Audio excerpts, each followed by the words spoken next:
Welcome to today's reading from the Basics of Bhagavad Gita, based on the teachings. It's a thematic study of Bhagavad Gita based on the teachings of His Divine Grace, A.C. Bhaktivedanta Swami Prabhupada, the founder Acharya of International Society for Krishna Consciousness. I'm sorry I'm a bit late today. I was trying to do something which still needs to be doing, but anyway, I'll go back to it later. Let's invoke God's presence before we start our reading. Om Namo Bhagavate Vasudevaya. Om Namo Bhagavate Vasudevaya. Om Namo Bhagavate Vasudevaya. Mukam karoti vachalam pangum langhayate girim yat kripatam ham bande Shri Gurun Deenatarinam Paramananda Madhavam Shri Chaitanya Ishwaram. So yesterday we were reading about the different forms of yoga and the topmost yoga system. We just started it, and before that we finished the reading from the chapter which was called Nature, Material Nature and Time. So material nature is also Krishna, which is the inferior energy of Bhagavan, and spiritual energy is the superior energy, and time is also Bhagavan himself. So we are on different forms of yoga and the topmost yoga system. This is the last chapter of this Basics of Bhagavad Gita, which is actually telling us what is contained in the Bhagavad Gita itself, the topics of the Bhagavad Gita. So when we try to go through the verses of Bhagavad Gita, it will be easier for you to understand, and you will enjoy that more. And hopefully after this we'll begin that, going through the various chapters. That is the 18 chapters and the 700 verses of Bhagavad Gita. So let's begin this. One must become a yogi. Lord Krishna in Bhagavad Gita in chapter 6 verse 46 declares that one must become a yogi. Now who is a yogi? There are many misconceptions in this regard. Let us first see what a yogi is not. He is not the one who merely performs physical exercises for good health, like we see all around us, people doing various types of Hatha yoga from various gurus, the heat yoga, the sauna type of yoga, so many versions, the Iyengar yoga, and some very, very difficult postures, and some yogas which even a new learner can feel comfortable with, and some of them are so difficult that a person who wants to try them, they become little bit shy from starting because they look very difficult. But it is good for health. It's needed for our bodies. This is how our bodies are. Our bodies are so supple when we born, but if we don't undertake exercises when we grow up, they become very, very rigid. So as to give all kinds of exercises to our limbs and our organs, yoga is a wonderful thing, because most of the postures are based on the names of the animals, and how animals, they stretch themselves. This has been incorporated into the Hatha yoga by Patanjali, Maharshi Patanjali himself. And we have our Baba Ramdev giving free on the television for us to do how much we want to do. Then there is pranayams as well, the breathing exercises, which help us to calm ourselves down and get our attention together. These breathing exercises and the other bodily exercises, the Hatha yoga, is very good to keep us in ship shape. As Prabhupada said, that the first requirement for us is to keep our body in good health. Because if we have good health, then everything is possible. If we don't have health, then things seem like mountains to climb, more like Himalayas, I should say. So that person is also not a yogi who has got the matted locks of pharaohs, or has got jatas like we say in Hindi, the jatadhari ko ban ke baita ho, bilkul samadhi laga ke. Now that is also not a yogi.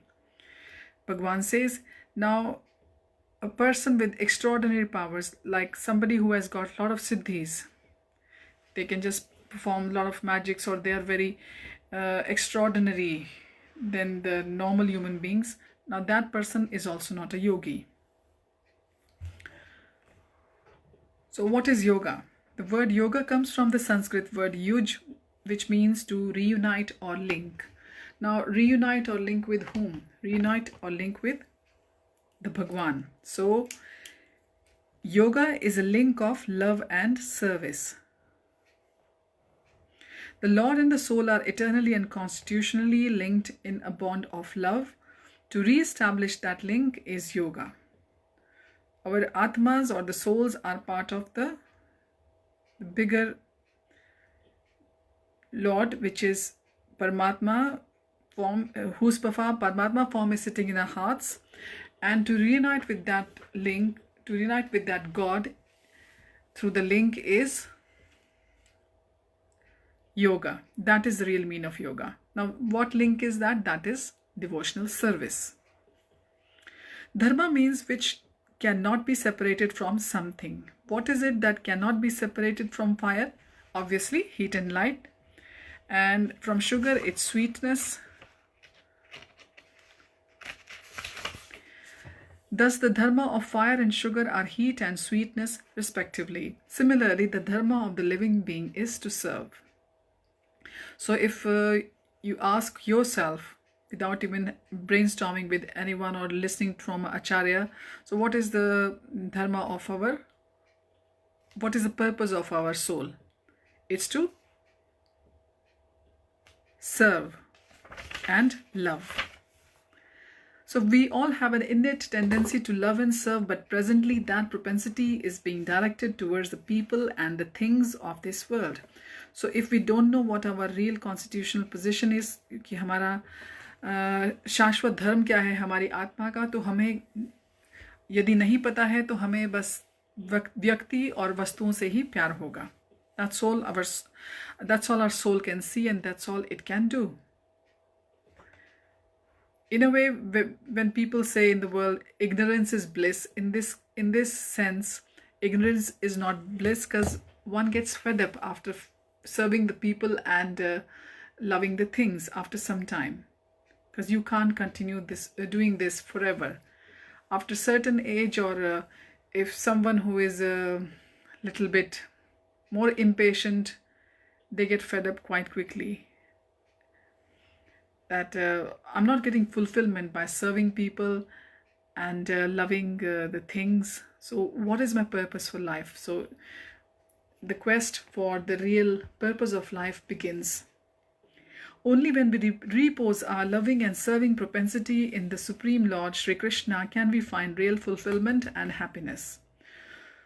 So once we start loving and serving the Supreme Personality of Godhead, then the real fulfillment and happiness comes into our life. Now this is Sanatan Dharma, or the eternal function of the soul.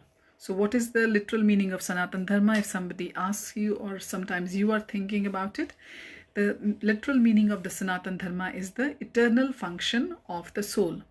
So now we have understood what's the eternal function of the soul. It is to love and serve the Bhagwan, our creator, who we have separated from and who we want to reunite again.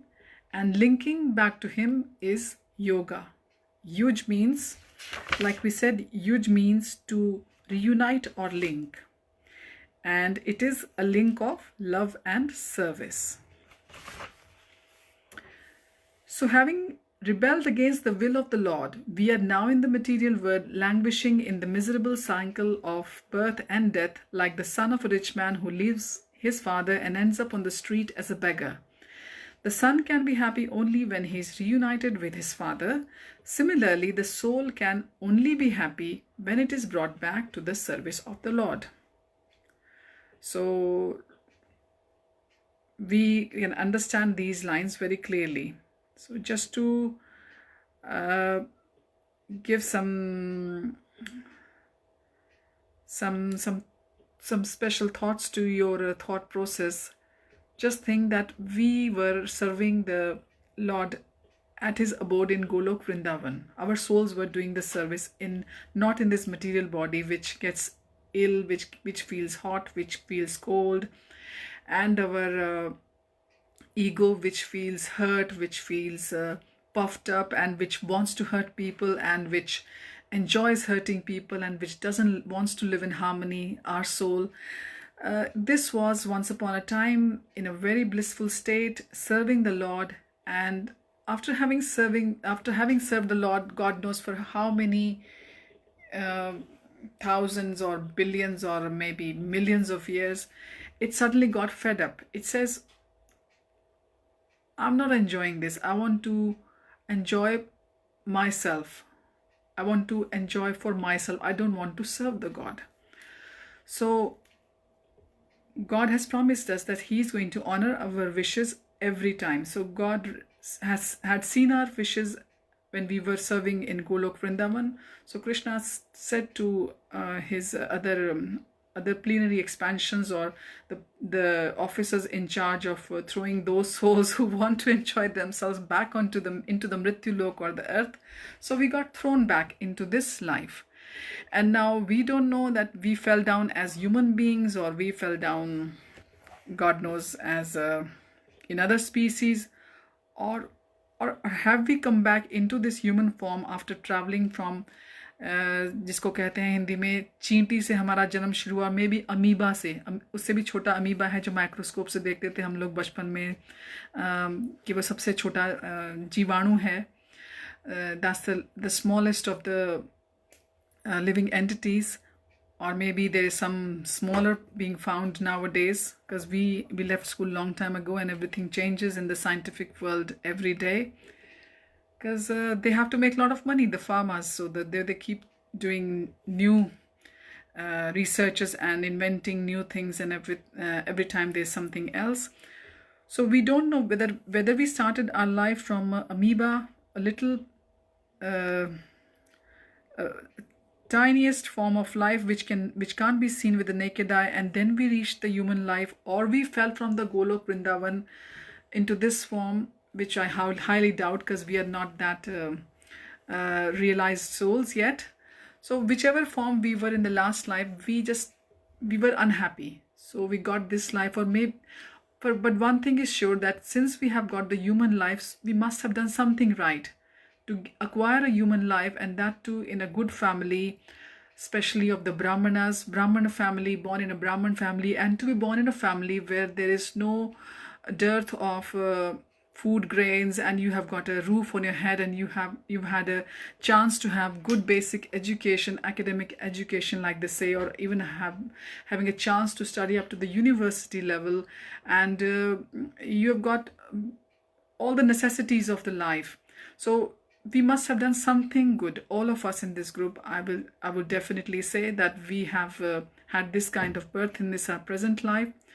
Now, if we are listening to this, what we are reading, that means that we have already got the quest in ourselves. We are searching for who am I, or we have already begun our search quite a few number of years ago, and we understand that we have got 4 defects as humans, so our knowledge will be never complete, no matter how much we learn from the acharyas, because remember, Krishna says He's the remembrance and He's the forgetfulness. So we are trying our best in our own way, but when we try to enjoy just for ourselves, do we get happiness? No, we don't. Do we get happiness in just buying the things? No, we don't. And do we get happiness in just having some good number of friends for the sake of material enjoyment, just having some good time eating and drinking? That also doesn't give us happiness. So we are all looking for that happiness, and we have realized that comes from serving the Lord and loving the Lord. So we are like, our souls are like that son who has left the father's house and who wanted to enjoy himself. Now he has become like a beggar, because he is not that grown up. He hasn't got some means of livelihood. He has not started to earn properly. So he is not very happy. So how that son will become happy? That son will become happy when he goes back to his father's house and he gets reunited with the father. So similarly, our souls will get happy when we get reunited with our absolute Father, which is Lord Himself, and when we'll start serving the Lord. At the moment, if whatever devotional service we are trying to do, we are just having a good practice run, so that when we go to serve, when we get a chance eventually to serve the Lord, we will be nicely trained. Our souls know what to actually do, and we know our purpose, and hopefully we will not fall down again. We will keep engaging ourselves in the service of the Lord. So thus real yoga is the process of reestablishing the spirit soul. The book says now, I'm reading from the book now, spirit soul in its eternal function, the Sanatan Dharma, that is to love and to serve the God. The different categories of human beings are, there are two types of the categories. One are the law breakers and one are the law abiders. We see that in the world as well. There is law and there is jails, and there is a system to deal with the law breakers. And the law abiders, well, they will pay their tax, they will follow the traffic rules, they will not harm their neighbors, or they will live in peace and harmony. So they are the law abiders. So the law abiders are further divided into 4 categories. First category is the karmis, second is the Gyan Yogi, third is the Ashtang Yogi, and the fourth is the Bhakti Yogi. So karmis can be subdivided into 2 more categories. They are Sakam karmis and Nishkam karmis. Thus we have 6 broad categories of human beings to understand. This is what we understand in Bhagavad Gita. So we will briefly discuss all the 6 categories. Of these 6, the lawbreakers are considered the 2-legged animals. The lawbreakers, yes, of course, they are human beings. They are 2-legged animals. They're considered animals because they don't want to live in harmony in the society, and they don't want to follow the rules and regulations of the society, or as per their set out by their respective governments. The second is the Karmakandis, are at least somewhat on the human platform. So the second are the Karamkandis. They are on the human platform, and the other 4 are various types of yogis. Like we said, Gyan Yogi, Ashtang Yogi, Bhakti Yogi, and the Nishkam Karmis are also kind of yogis as well. So let us first read about the lawbreakers. They have no belief in God, rebirth, or karma. Their goal in life is to enjoy material sense gratification, and they work hard for that. They have no discrimination between piety and sin. उनको पाप और पुण्य में कोई भेद नजर नहीं आता. उनके लिए दोनों एक समान हैं. So they are only 2-legged animals. That's why they are, even though they have bodies of the humans, but they are considered 2-legged animals in the Shastras. The Karamkandis are the fruitive workers, that is, people who are eager to enjoy the fruits of the labor, but they are superior to the lawbreakers because they regulate their sense enjoyment. जो कर्मकांडी हैं वो superior हैं, उनसे थोड़े उच्च श्रेणी के हैं उन लोगों से जो लॉ को ब्रेक करते हैं, जो कानून का पालन नहीं करते हैं. जो कर्मकांडीज हैं उनका मेन क्या है, उनका मुख्य ध्येय है लाइफ में, जीवन में अपने इंद्रियों को खूब पूरी तरह से आनंद उठाना, to enjoy their senses a lot. This is what they like to do, but they are little bit superior to lawbreakers. So lawbreakers से थोड़े superior हैं क्योंकि उनको फिर भी थोड़ा बहुत कंट्रोल है अपनी इंद्रियों पे. जो लॉ ब्रेक करने वाले हैं उनकी इंद्रियों पे कोई कंट्रोल नहीं है, तो इसलिए वो येन केन प्रकारेण ऐसे काम करते हैं कि वो लॉ को ब्रेक करके अपने सब सुख सुविधाएं साधन जुटाते हैं, चाहे वो किसी को शारीरिक या मानसिक पीड़ा करके होए, जैसे कि you can say people who are doing bad kind of businesses or playing in the bad kinds of schemes, और बड़े बड़े जो hedge funds और इन सब में करते हैं, लोगों को, दूसरों को बैंकरप्ट करके अपने खजाने भरने की कोशिश करते हैं. If we look in on the Google, there are crores of such and hundreds and thousands and millions and trillions of such example from past yugas to now to look at. So we have seen that such people, they don't actually find fulfillment in life, rather they create misery for their future generations as well. So instead of acting, so sorry, I missed a sentence. There is a certain section of the Vedas, the Karam Kanda division, which prescribes various rituals for fulfillment of material desires through the worship of demigods. So वेदों में एक section है कर्म कांड division का, जिसमें बताया गया है कि कैसे अपने आप भौतिक इच्छाओं को, यानी कि मटेरियल डिज़ायर्स को पूरा कर सकते हैं देवी देवताओं की आराधना के द्वारा. Now we have understood very clearly the demigods, they are nothing, they are actually highly elevated human beings who have done some good karmas, and so they have got the position of the demigods. But they don't have any power of themselves. उनको भी भगवान से ही power मिल रही हैं. जैसे हमको जो थोड़ी बहुत हमारे पास शक्तियाँ हैं, कुछ हम कर पाते हैं अपने जीवन में, वो सब हमें भगवान से ही द्वारा प्राप्त हुआ है. हमारी कोई अपनी कोई शक्ति नहीं है, क्योंकि जो मेन शक्ति का स्रोत है, द मेन पावर हाउस, वो भगवान ही है.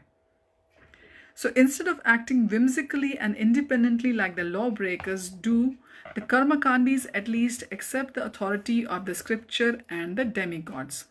So जो कर्मकांडीज हैं वो थोड़े अच्छे लेवल पर हैं. क्यों? क्योंकि एटलीस्ट वो शास्त्रों की अथॉरिटी मान रहे हैं, वो थोड़ी देवी देवताओं की पूजन कर रहे हैं. जो दूसरे हैं जो लॉ ब्रेक करते हैं, वो इनमें से ऐसा कुछ नहीं करते. Thus they will gradually make progress in their understanding of the real purpose of life over a long period of time, maybe many lives. So जो अगर हम कर्म कांड में फंसे रहेंगे, देवी देवताओं को खुश करने में उनके साथ बार्गेनिंग करते रहेंगे, आप मेरे को for example we will say to Ganesha मुझे आप ये दे दो, मैं आपको इतने लड्डू चढ़ाऊंगा, या मैं आपको इतना ये करूंगा. Like we sometimes people, we hear that people go to some temples and they offer सोने के आभूषण और something very nice, and we have seen that in the present Shirdi Baba temple, how people, they donate big amounts of gold and all that. But when they offer something to their Baba or something to the Devi Devta, उनको offer करने के पीछे उनके मन में कुछ ना कुछ पाने की अभिलाषा होती है. वो अपने भगवान को या अपने बाबा को ऐसे ही कुछ ऑफर नहीं करते कि अनकंडीशनल कि ओके भगवान और बाबा दिस इज़ फॉर यू. उनके मन में होता है आपने मेरी इच्छा पूरी की, तो अब मैं आपको ये भेंट दे रहा हूँ या दे रही हूँ. So this is like bargaining. ये जो पुराने ज़माने में बार्टर सिस्टम होता था, तुमने आप मुझे ये दो, मैं आपको उसके बदले ये दूंगा. पर भक्ति इससे ऊपर होती है. भक्ति में हमको अपने आराध्य से कुछ नहीं चाहिए. हमारे मन में ये है कि हमको उनकी सेवा करनी है. हम उनके जीव हैं और जो भी हमारी ज़रूरत है उनको पता है, वो पूरी करेंगे ही करेंगे. ठीक है, हमारे उसमें ये लेन देन की भावना इस प्रकार की उसके पीछे मंशा नहीं होती. सो जो ऐसे करते हैं उनको बोलते हैं कर्मकांडी, बिकॉज वो कर्म कांड को फॉलो करते हैं जो वेदास में दिए गए हैं. तो वेदास में एक सेक्शन है उन लोगों के लिए जो अपनी ऐसी भौतिक इच्छाओं को पूरा करना चाहते हैं, पर वो भगवान तक एक ही ज़िंदगी में नहीं पहुंच पाएंगे. उनको कई जन्म लगेंगे.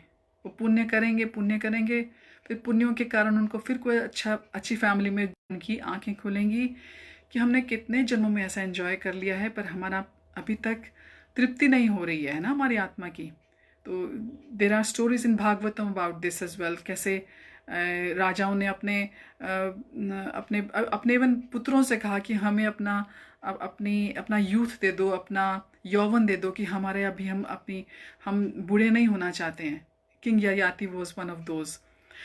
We heard in the Bhagavatam class few weeks back from on Friday from Narayan Keshav Prabhu, and so this shows that जितना भी उस किंग ययाति ने कितने हजारों वर्ष तक राज किया अपने पुत्र से, उसका यौवन लेके, अपने जिसकी उम्र थी वो सब क्या बोलते हैं अनुभव करने की और वो जीवन जीने की, उसका यौवन मांग के ययाति ने अपनी पत्नी के साथ और बहुत सालों तक, हजारों साल तक ऐसे एक नव यौवन का जीवन बिताया। पर उसको बाद में मालूम चला, बाद में पश्चाताप हुआ कि हजारों साल जीने के बाद भी मेरी जो इंद्रियां हैं वो तृप्त नहीं हो रही हैं। इंद्रियों का काम ही है, ये तृप्त नहीं होती हैं, हमको इनके ऊपर लगाम कसनी पड़ती है, हमको इनके ऊपर कंट्रोल करना पड़ता है।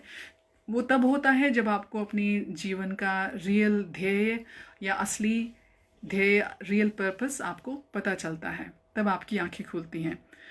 तो भगवान ने सब कुछ दिया है हर एक टाइप की डिज़ायर्स के लिए इस लाइफ में और अपने द्वारा बताए हुए शास्त्रों में, जो बाद में व्यासदेव जी ने लिखे हैं हम सब के लिए। और बड़े आचार्य जैसे श्रीला प्रभुपाद, उन्होंने उसका अनुवाद बहुत सीधी, सिंपल, सरल भाषा में किया है।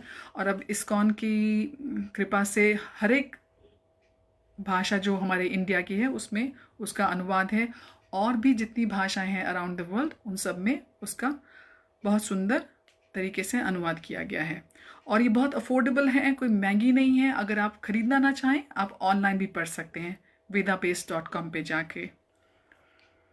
So thus the Karamkandis will gradually make progress in their understanding, back to the reading, of the real purpose of life over a long period of time, maybe many lives. In the Bhagavad Gita, Lord Krishna calls such people unintelligent. Bhagavad Gita में भगवान ऐसे लोगों को साफ साफ unintelligent कहते हैं। क्यों? Because instead of trying to get free from the material world, they simply try to prolong their stay in it. So जो हमारी जो ये मटेरियल वर्ल्ड की जर्नी थी, अगर वो छोटी भक्ति के द्वारा छोटी होकर फिनिश हो सकती थी, उसको अगर हम अपने सेंस एंजॉयमेंट करना चाहते हैं कर्म कांड के द्वारा, ये व्रत के द्वारा, वो व्रत के द्वारा, ये यज्ञ के द्वारा, वो सेक्रीफाइस के द्वारा, या ये करने के द्वारा, वो करने के द्वारा, उससे क्या होता है, हमारा जो आने जाने का चक्कर है, जो हमारे जो क्रम है, वो धरती पे लंबे से लंबा होता जाएगा। वो एक लाइफ की जगह कई बार हजारों लाइफ में, मान लो कई बार 3 लाइफ की जगह वो 3000 लाइफ में कन्वर्ट हो सकता है। So let's now read about the Nishkam Karma Yogi. So what is a Nishkam Karma Yogi? A Karm Kandi may gradually come to realize the futility of material enjoyment because of its resultant suffering. At the same time, he knows that he cannot give up action, otherwise how could the body be maintained? कर्मकांडी को धीरे धीरे ये समझ आएगा कि मैं बहुत enjoyment कर के देवी देवताओं से आराधना कर के उनको कह के आप मुझे ये दोगे तो मैं आपको ये दूंगा, उसके बदले आपके मंदिर में ये बनवाऊंगा, आपके मंदिर में इतने पंखे लगवाऊंगा, इतने ये कराऊंगा, ये सोच के नहीं कि मैं भगवान आपके मंदिर में कुछ सेवा कर रहा हूँ। वो एक बार्टरिंग चलती रहती है, एक बार्गेनिंग चलती रहती है। तो ऐसे करेगा, धीरे धीरे उसको समझ में आएगा कि ये सब करके मेरी खुशियाँ बढ़ नहीं रही हैं, उल्टा मेरी जो सफरिंग है ज़िंदगी में वो बढ़ती जा रही है।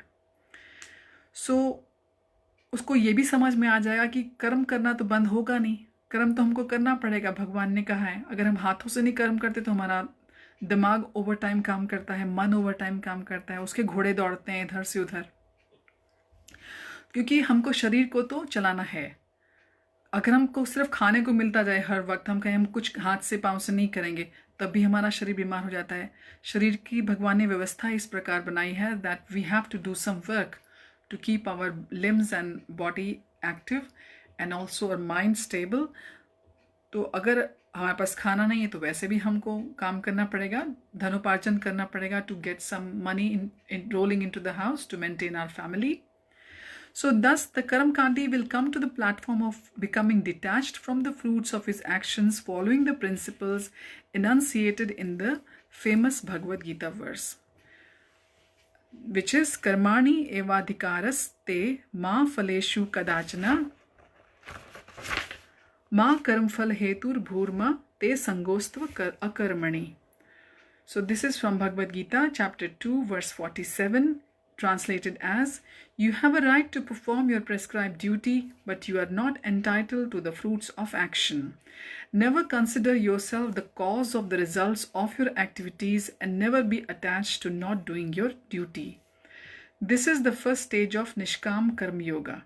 In the beginning, one may be detached by sacrificing the fruits of one's labor to some charitable cause like a hospital or social service. Although this is still material, at least by cultivating the practice of parting with the fruits of one's labor for a higher cause, one's mind is gradually purified. One begins to work without selfish desire for personal gain. Then one may be able to understand Krishna consciousness. So Bhagwan says clearly in the translations कि निष्काम कर्मयोग की first stage ये है कि वो व्यक्ति जो अपने मेहनत से कि जो द्वारा धन उपार्जन किया है, उसको शुरू में वो किसी हॉस्पिटल में, किसी एनजीओ में, किसी सोशल सर्विस में थोड़ा लगाना शुरू करता है. उससे क्या होता है कि अपनी मेहनत की जो कमाई हम ऐसे इस प्रकार दे रहे हैं सेल्फलेस काम के लिए, दूसरों के भले के लिए, तो उससे हमारा दिल थोड़ा थोड़ा, मन आत्मा प्यूरिफाई होना शुरू होती है. उसकी purification. It's a shame because we don't speak Hindi so much. I really struggle with the equivalent words now. Purify, शुद्धि, yes, शुद्धि. उसकी शुद्धि के लिए हमको हमारी शुद्धि होती है हमारे आत्मा की ऐसे काम से स्टार्ट में. हाँ, पर शर्त यह है कि हमको बिना किसी सेल्फिश डिज़ायर या पर्सनल गेन के ऐसा काम हम जब करते हैं, तब हमारे मन की अंतरात्मा की शुद्धि की शुरुआत होती है, स्टार्ट होती है. जब हम ऐसा करते हैं बगैर अपने किसी पर्सनल गेन के, तो ये एक शुरुआत होती है कृष्णा कॉन्शियसनेस यानी कि कृष्णा भावान अमृत को समझने की. The Nishkam Karmyogi has transcendence as his objective, even though he may or may not understand that the supreme transcendence is Krishna.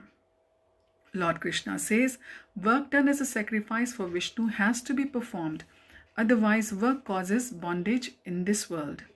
This is the art of performing work without entanglement and is a higher stage of Karma Yoga.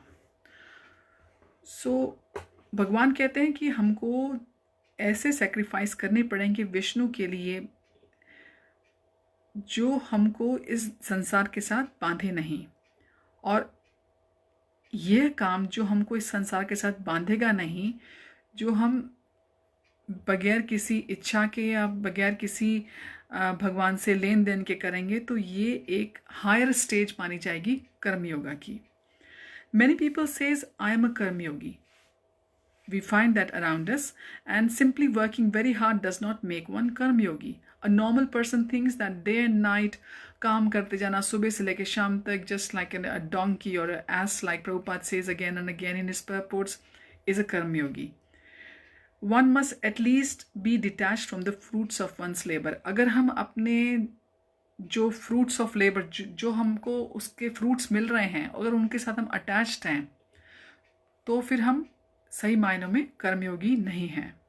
Lord Krishna describes the qualities of Karmayogi in Bhagavad Gita, chapter 3, verse 30. मयि सर्वाणि कर्माणि संन्यास्याध्यात्मा चेतसा निराशीर निर्ममो भूत्वा युध्यस्व विगत ज्वरः. Translated as, therefore, O Arjun, surrendering all your works unto me with full knowledge of me, without desires for profit, with no claims to proprietorship, and free from lethargy and fight.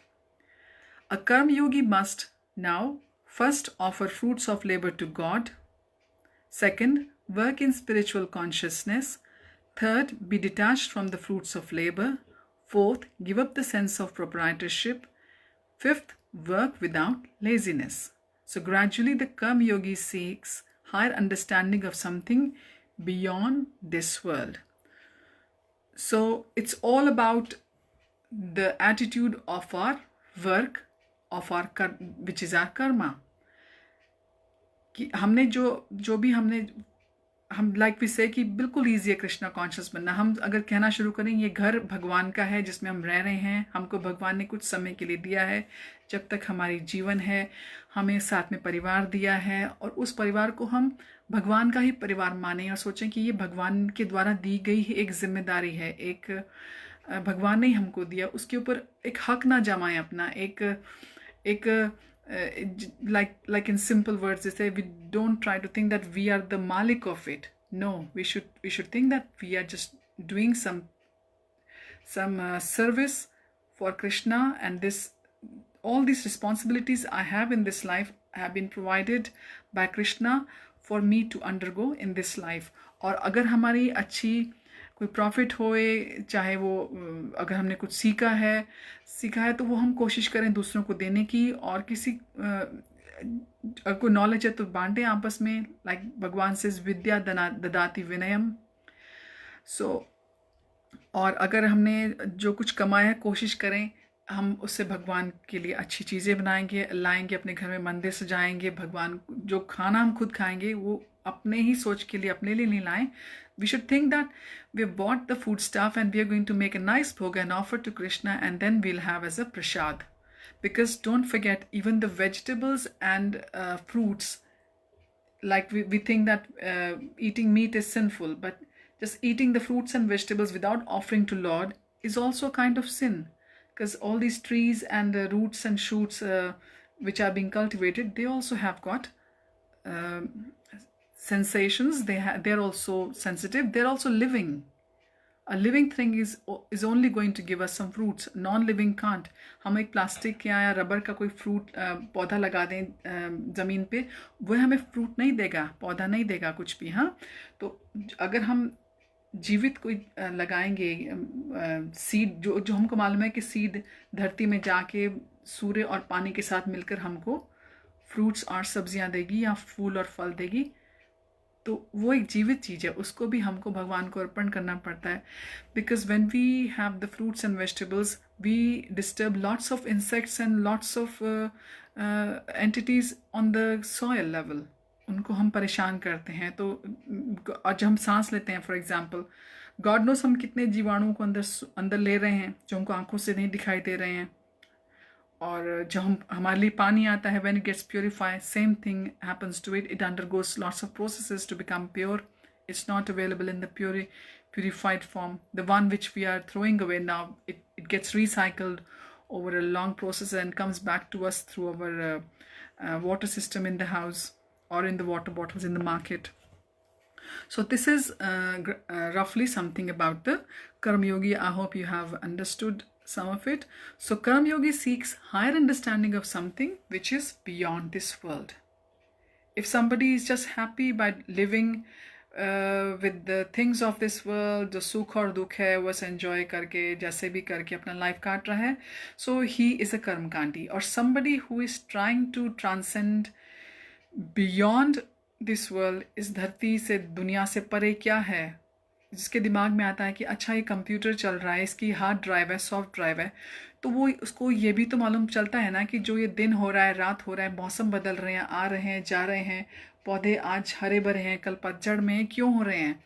तो there is a force, जो ऋतुएं हैं आ रही हैं, जा रही हैं, कैसे हो रही हैं, how the seasons are changing, how the weather is changing, how the days and nights are happening, and there is a controller beyond all this.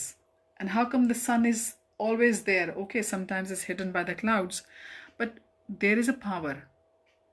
There is never a power cut. We might have some clouds now and then. So when a person starts thinking like that, then they try to understand, and then they actually come to the understanding that yes, there is a bigger hard drive somewhere which is controlling all the software around us, as to say, in the material nature. So then our journey begins. The quest of finding the Lord in real sense starts at that point. So tomorrow we'll read about the Gyan Yogis, and then we have the yoga ladder and few more topics, and then this little nice book will come to an end, and hopefully we'll commence the reading our discussion chapter wise on the Bhagavad Gita from next week. So I will wish you all a very blissful day ahead, and hopefully you all will be doing whatever you're doing nicely. And yes, Bhadra Purnima is coming. Bhadra Purnima is the day when they say that we should try to give to each other some Bhagavatam sets. It is very, very auspicious. Around the world in the ISKCON temples, the book distributing Matajis and Prabhujis, they all try their best to give these Bhagavatam sets as much as they can, because it is considered very, very auspicious. To have a Bhagavatam set in the house is very auspicious. Just to even touch a Bhagavad Gita or a Bhagavatam set is very, very auspicious. So this is how we all began our journey. Once upon a time we were given a Bhagavad Gita or a Bhagavatam set by someone, and we just touched it. And slowly, when the time came, which was right time for us, when our real journey to understand Krishna had begun in this life, we opened the Bhagavad Gita pages, or we heard some lectures on the internet, or some temple. We visited a temple. So this is how our spiritual journey began. So if you want to, if you have got a ISKCON temple near you, you should try to go and get any kind of little book to start and give it to somebody who you think will be interested. If you haven't got somebody around you who is interested to read or look into those Krishna books, you can just give some money to the temple towards their distribution of the Bhagavatam sets. Because sponsoring something is also, you don't have to sponsor the whole Bhagavatam set. You can just give some money to the temple and just say to them ki, I would like to give this money for sponsoring some Bhagavatam sets. So this will be the beginning of our beautiful journey, because Bhagwan says again and again that he loves his devotee. He loves everything he has created, because he's situated in everyone's Atma as near their Atma as Paramatma, as a super soul. But he is little bit partial or little bit more closer to his devotees, because just like we have the example that if there are some children of parents, the parents have got, for example, 4 kids, and 2 of them, they look after the parents too nicely, very nicely, and other 2 they don't. So it's natural that the parents will be more closer to the ones who are looking after them nicely. So similarly, Krishna loves all his creation, but he's little bit more partial towards the one who think of him, who serve him, and who try to give whatever they have learned to others, because this is how the others who are yet not thinking of Bhagwan properly, this is how, maybe in the form of prasad in the beginning, you cooked something, offered to Krishna, somebody came to your house, you just let them eat that. So that by eating prasad, sometimes the devotional life can begin. And later on they might get more interest in hearing or reading about Krishna. So let us try our best. Let us help each other, because we are all the creation of the Lord together, and this is what Bhagwan wants from us to, in this golden period of Yuga, which began since Chaitanya Mahaprabhu came to this earth, that this is the golden age. This will be the 10,000 years. 500 plus has already gone. So in this 10,000 years, let us take as many as back to the Godhead and make our Lord Krishna happy. This will be our real service to him. So with these words I will take leave from you. Thank you. I think it's both Narayan Keshav Prabhu and Shamita. I can see two people watching, but no names. Maybe you're watching from other devices today. So I shall see you all again tomorrow. Hare Krishna, Hari Bol.